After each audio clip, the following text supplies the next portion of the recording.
right, so my name is Max Kaiser, and I'm known in the Bitcoin community because my show, Kaiser Report, that I do with Stacy Herbert, we started talking about Bitcoin when it was $1. Over our show, which goes out to about 30 million people a week, I was talking to Gabriel earlier, and we were trying to figure out how many millionaires our show has created. We estimate at least 500,000 millionaires have been created because they were watching our show when Bitcoin was $1.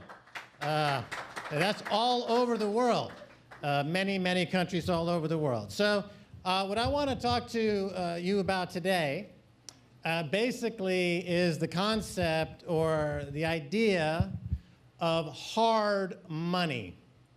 Hard money. This is the two-word explanation of Bitcoin. Anyone in this space, people come up to you and say, what is it? I don't get it. Tell me what it is in 30 seconds. You can say what it is in 2 words. Hard money. So I'm going to have 5 chapters I'm going to talk about. One goes back to 50,000 years, 5,000 years ago, 300 years ago, today, and the future. Those are my 5 chapters. We're going to cover 50,000 years of history in 20 minutes.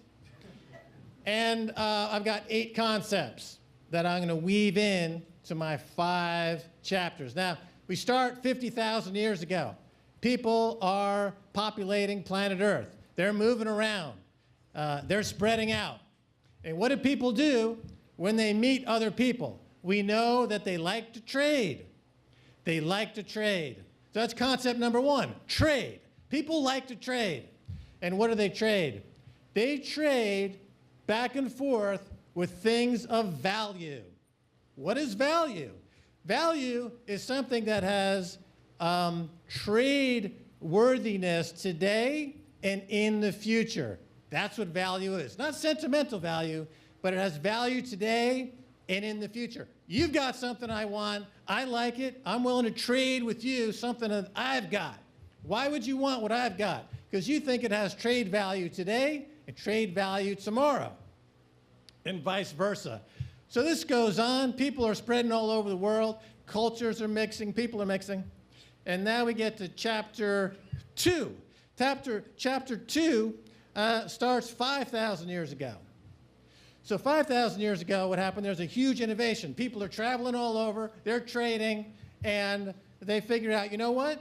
Instead of me trying to figure out what I value your stuff for, and you trying to figure out what I value my stuff for, let's figure out what we all agree is valuable, and I'll say what it's worth in that item, and you say what it's worth also in that item that we all agree is valuable, and that's gold. You heard about gold? Gold, 5,000 years ago, it became that universally accepted unit of value. Nobody says no to gold. You can go anywhere in the world and you can trade with gold. All right, so that's another concept. Another word for gold now, 5,000 years ago, is money. This is money. Gold is money. Money is something you can trade of value, and value is defined as something that's trade-worthy today and in the future. Additionally, another word for this is medium of exchange. That's another concept. Gold is a medium of exchange. I can trade value with it. That's what's going on. It's peaceful. You know, if I take something from you and we didn't trade for it, that's not called trade, that's called stealing. Trade is peaceful. Stealing is not. Trade requires value and universally accepted value. Now let's go to 300 years ago. The year is 1694. This is the beginning of a transition, a major transition that's lasted for 300 years. 1694 was the beginning of the Bank of England. Bank of England is the beginning of centralized banking. It's the beginning of a transition that's been going on for 300 years where value and a medium of exchange that we associate with gold transitioned to claims, paper claims on gold.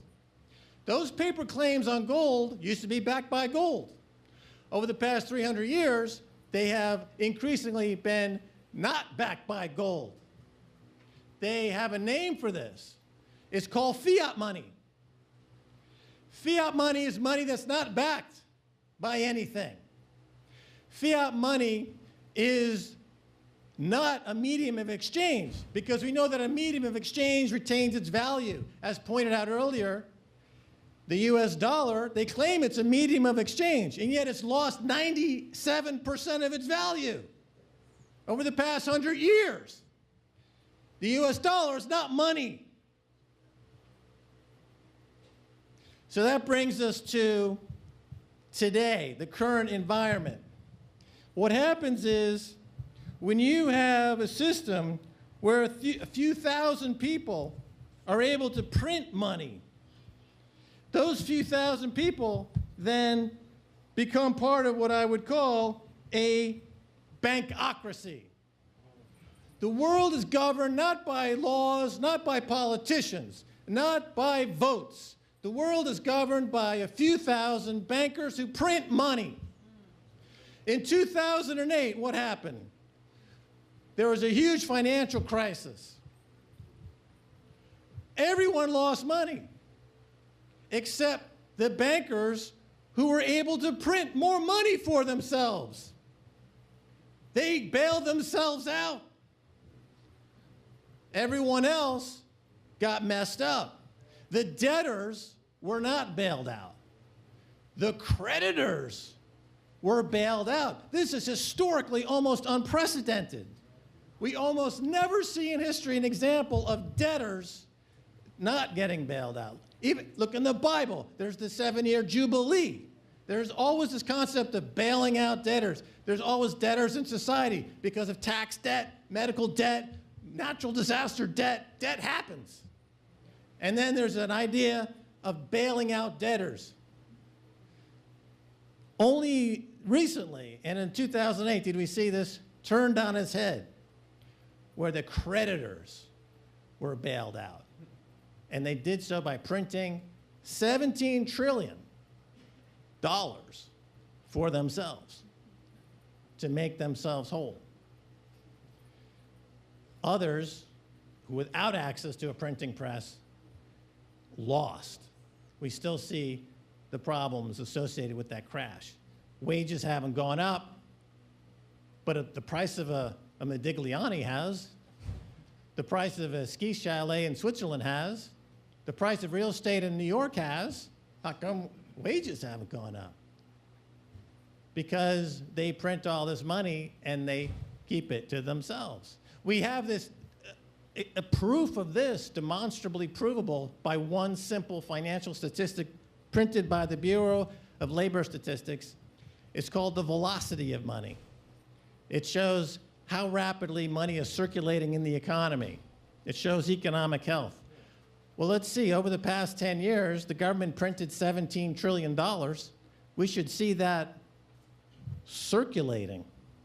And yet, the velocity of money index has never been lower because it's not circulated, because it's a bankocracy, because they use the money to write the laws, to make the laws. Wall Street governs itself.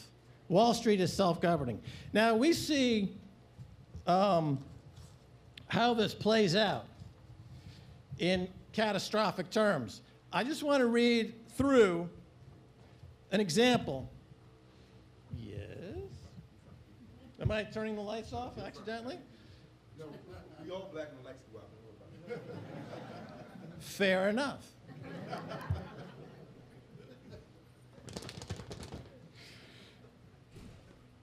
Everything I've just said can be summarized in, you can read how this plays out.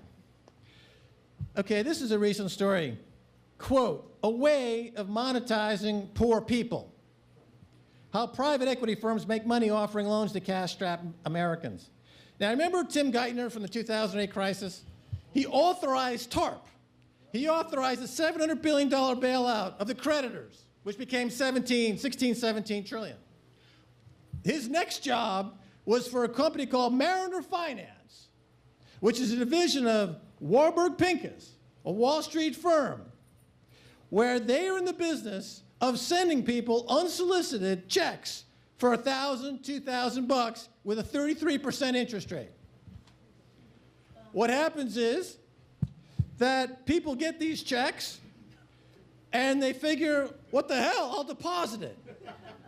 That immediately sets them up as a payday lender. They immediately get penalized. They're now on the hook for a 33% interest rate. This firm also owns a law division. The second you miss a payment, they sue you. And they jack that up, and they charge you to sue you. They raise money by selling bonds on Wall Street at a 4 or 5% interest rate. They take that money, hundreds of millions, billions of dollars, to advertise and send these instant incarceration coupons to people. And at a 33% interest, that becomes a 46% interest, that becomes a 50% interest. This is what I would call interest rate apartheid. If you're on Wall Street, you got access to money at 4% or 0%. You're not on Wall Street, you're paying 33%, 50%. How are you going to get wealthy if you borrow money like that and the same guys are suing you for extra money? We're all living in an apartheid state. It's an interest rate apartheid state.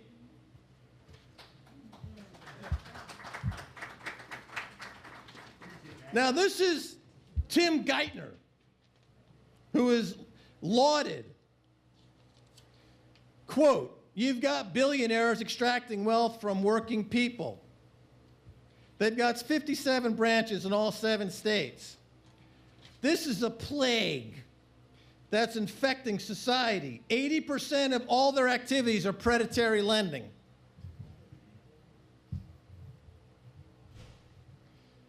How else is this played out? Oh, well, let's talk about the lawyers and the bankers that have all the money. They print their money to buy politicians and make laws. Here's the law. We're going to do a deal with the municipalities. We're going to take over the prison industry from states. And you can take that off your balance sheet. In exchange, you've got to sign a contract that guarantees 98% occupancy in our prisons.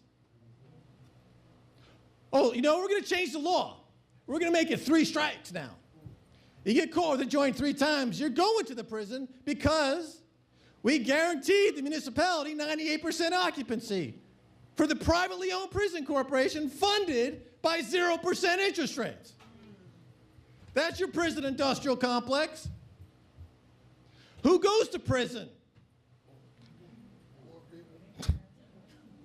Who's populating the prison? The people without rights, the people without agency, the people who have been victimized in this country over and over again. Yeah, slavery is dead. Yeah, Jim Crow is dead. But the prison industrial complex is alive and growing with this fucking financial terrorism. Financial terrorism.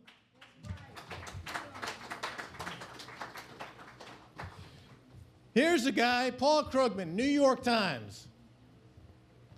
He's saying he doesn't like Bitcoin. He likes the US dollar. Why? He says because the US dollar, unlike Bitcoin, is backed by men with guns. That's a direct quote. He's terrorizing you. You take my dollar or we'll come with guns. That's the New York Times. That's the paper of record. That's the liberal conscience of a liberal. It's disgusting. Absolutely horrifying. Now let's talk about Bitcoin for a second. Bitcoin, like gold, is hard money. It has the same characteristics as gold that Aristotle said gold had 2,700 years ago. It's got the same characteristics of gold as Sir Isaac Newton said when he set up the Bank of England. It's scarce, it's desirable, it's fungible, it's divisible. My message to y'all today is individual sovereignty. nobody, no politician is going to do jack shit for the poor in this country. No corporation gives a shit about the poor in this country. The only emancipation from this disgusting shithole of Paul Krugman and Timmy Geithner is through individual sovereignty. And the only way to do that is through having Bitcoin, your private key, which no one can take from you. When you see this garbage, just rip it up. It's bullshit. This is the bullshit that's keeping everyone fucking enslaved. That's crap. I wouldn't feed it to my dog. Shit. The sooner we burn all this shit, the sooner Bitcoin takes over. It's shit. You remember burning draft cards? Let's burn all this garbage. It's all shit. Trade with Bitcoin, accumulate Bitcoin, emancipate yourself. I need to emancipate myself. We're all in the same interest rate apartheid, wrong end of the stick. And that, ladies and gentlemen, is my message. And that is my presentation. And thank you very much.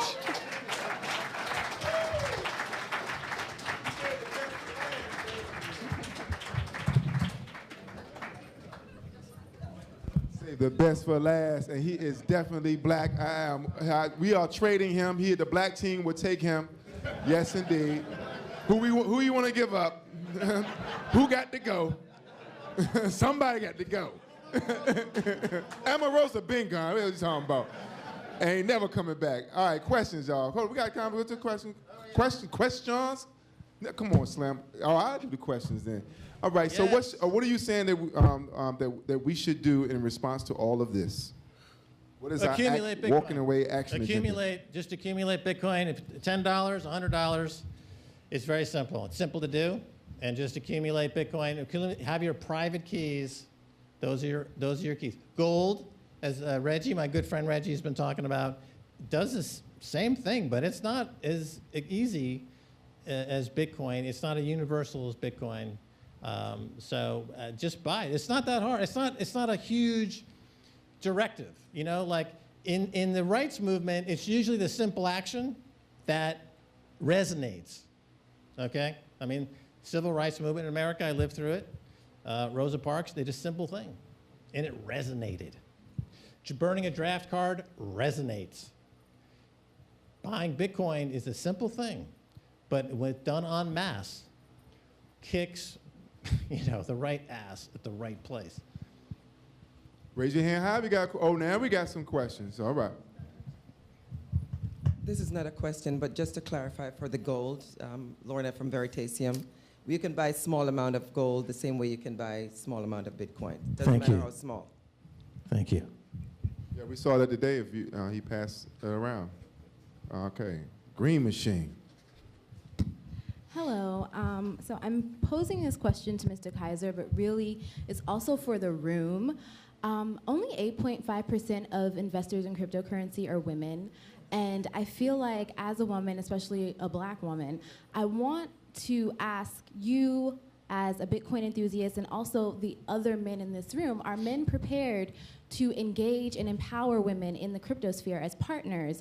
Or are we going to use the cryptosphere to be a carbon copy of the patriarchy that exists? Look, I've been married for 15 years, and I've learned one simple fact about women. The woman's I'm right. always wrong.